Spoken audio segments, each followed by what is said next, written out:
Mali, l'hivernage rime avec la recrudescence du paludisme. Les hôpitaux commencent déjà à être pris d'assaut par les malades. La prolifération des moustiques, le non-respect d'hygiène en cette période d'hivernage sont en cause. Ce soir, nous allons à la rencontre des personnes handicapées visuelles. Malgré leur handicap, la plupart se débrouillent tout seuls et cela grâce à leur autre sens extrêmement développé, communément appelé les sixièmes sens. À suivre dans cette édition. Vous avez choisi ORTM2 pour vous informer et vous avez bien fait. Mesdames et messieurs, bonsoir et bienvenue. Au Mali, pendant l'hivernage, le paludisme est la maladie qui fait le plus de victimes. En témoignent les hôpitaux qui sont déjà pris d'assaut par les malades. Cette recrudescence du paludisme est surtout causée par la prolifération des moustiques et le non-respect de l'hygiène en cette période d'hivernage. Selon les spécialistes, le paludisme touche généralement les enfants de moins de 5 ans et les femmes enceintes. Madame Sissoko pour les détails. La saison pluvieuse est un moment très délicat pour lutter contre le paludisme. Dès les premières pluies, les hôpitaux accueillent un nombre croissant de personnes victimes de la piqûre de l'anophèle. L'insalubrité est surtout la cause de la prolifération des moustiques en cette période d'hivernage. Le paludisme, c'est une maladie parasitaire qu'on a grâce à la piqûre infestante de l'anophèle femelle, qu'on appelle couramment le moustique. Le paludisme tue plus que toute autre maladie, surtout en Afrique. Et les personnes les plus vulnérables, c'est les femmes enceintes et les enfants de 0 à 5 ans. Le respect de certaines mesures permet de se protéger contre cette maladie. Il s'agit notamment... La première prophylaxie, ça c'est lutter contre les gîtes. Les gîtes, c'est les sites où ces moustiques peuvent se multiplier, tels que les flaques d'eau dans les carrés, nos mares dans la cour, et puis voilà, des jarres d'eau dans la mesure. Donc, en quelque sorte, il faut renforcer l'hygiène domestique. Dormir sous les moustiquaires imprégnés, éviter les eaux stagnantes, pulvériser les domiciles sont entre autres moyens de prévention contre le paludisme. Autre titre de cette édition, la cécité est un handicap qui prive le patient de la vue.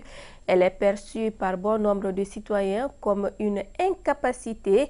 Or, il existe plusieurs personnes non-voyantes qui se suffisent à elles-mêmes et c'est là grâce à leur autre sens extrêmement développé, communément appelé les sixièmes sens. Selon les sociologues, toute personne non-voyante peut s'en sortir toute seule à condition que les entourages les laissent découvrir cette fonctionnalité en elle. Awa Kamara.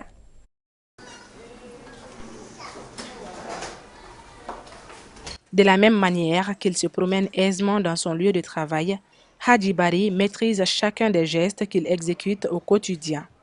Reconnaissant en plus chaque pièce de monnaie et billet d'argent. Ça c'est 50 francs.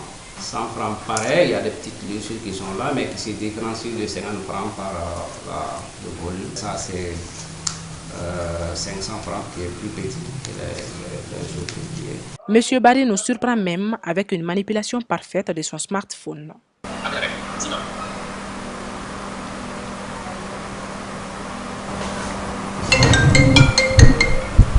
J'ai eu le handicap à partir de 6 ans comme ça, donc aussitôt je suis venu à l'UMAB. Et de la première jusqu'à la 9e, heureusement je n'ai pas redoublé, parce que j'ai quand même compris que je devais faire un effort dans la vie pour rendre heureux les parents. On nous apprenait à être mobile, non seulement dans le déplacement, mais à blanchir les habits, à bien faire son lit. Maintenant, peut-être, le plus souvent, c'est les aveugles le plus développés, ça c'est le toucher, l'audition, également la mobilité. Maintenant, l'audition et le toucher, en tout cas pour être autonome, il faut que ça soit développé beaucoup chez une personne aveugle. À l'image de Hadji Bari, Madame Kone Aminata Bokoum se suffit également à elle-même. Nous l'avons trouvée en train de lire un document.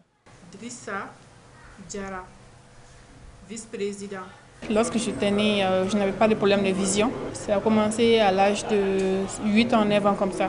Depuis que je suis arrivée ici pour étudier, ici à Lija, je peux nettoyer la maison, je peux balayer, je peux préparer, je peux m'occuper des habits, faire la lessive, la vaisselle, etc.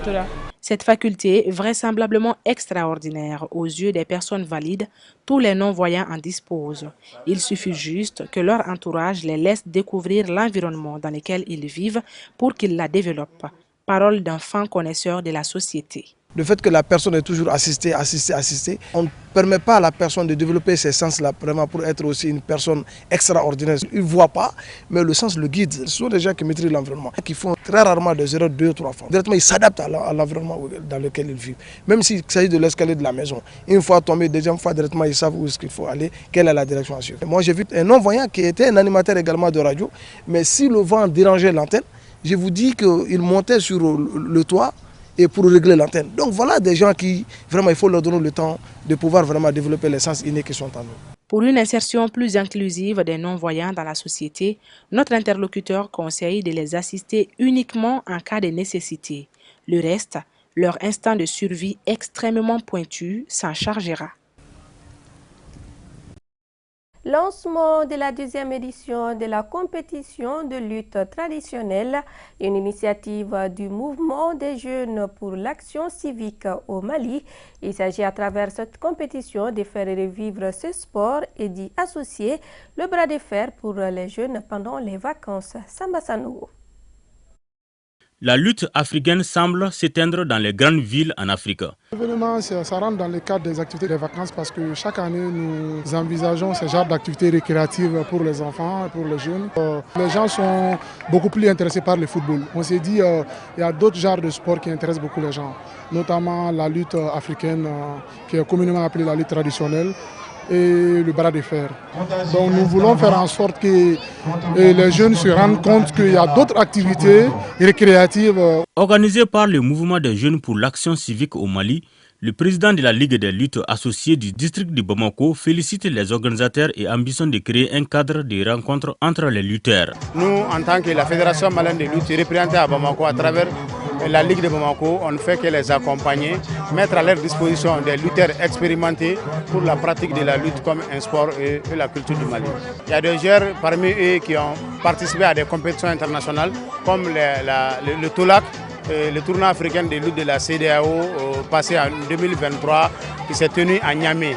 Vraiment, c'est des joueurs qui ont beaucoup d'expérience, qui ont fait beaucoup de compétitions au Mali comme à l'extérieur. La particularité de cette 2e édition de la lutte africaine est le bras de fer. Remporté par Adama Kone, dit Lil Boukou, avec la 2e place assurée par Ahmed Kounta. Pour la lutte africaine, Moumoun Konaté est le vainqueur et Sedou Dambélé est le 2e. L'association Ekilmandine a célébré hier soir Ashura qui a lieu le 10e jour de Muharram, le premier mois de l'année musulmane. Cette soirée a été marquée par le prêche du fils du guide Cheikh Oumar Seydou Koulibaly alias Farikou à Bako-Djikroni en commune 5 du district de Bamako. Moussa Diabaté et Soumaïla Konari. Ashura, un jour pas comme les autres. 10e jour du mois de Muharram, Ashura est la commémoration de plusieurs événements dans la religion musulmane. Au regard des événements qui ont précédé les 10 jours, il est plus que normal pour les fidèles croyants de les magnifier. Nous devons rendre grâce à Dieu pour ce grand jour d'Ashura et ensemble, nous devons le célébrer afin que la paix, l'unité et la cohésion règnent entre tous les musulmans du monde entier. La sortie du prophète de la Mecque à Médine s'est effectuée exactement dans ce mois, le mois de Muharram.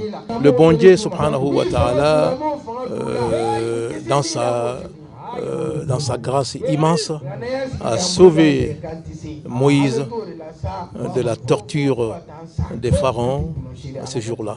Mais l'événement douloureux qui touche tout musulman, c'est l'assassinat du petit-fils du prophète alayhi salatu wassalam, c'est survenu ces jours-là. Cependant, la joie reste inexplicable pour les adeptes de l'association malienne pour le complément de l'islam, Ukul Maldine. Je suis très satisfaite de ce prêche. Les musulmans doivent être sur le même longueur d'onde, s'entendre, et c'est comme ça que l'islam va avancer. Ce soir est une grande nuit pour nous. Nous lançons appel à tous les bons musulmans du monde entier pour qu'ensemble on puisse célébrer ce moment très important de notre religion qui est l'Ashura. Outre les mérites d'Ashura, les récompenses sont énormes. À telle enseigne que toute personne qui jeûne ce 10e jour, Dieu expire pour elle les péchés d'une année entière. Parole des islamologues. Et c'est ce qui met fin à cette édition. Grand merci à vous de nous avoir suivis. Ne zappez surtout pas, Aïssa Taba est déjà prête pour l'édition en Bamananka.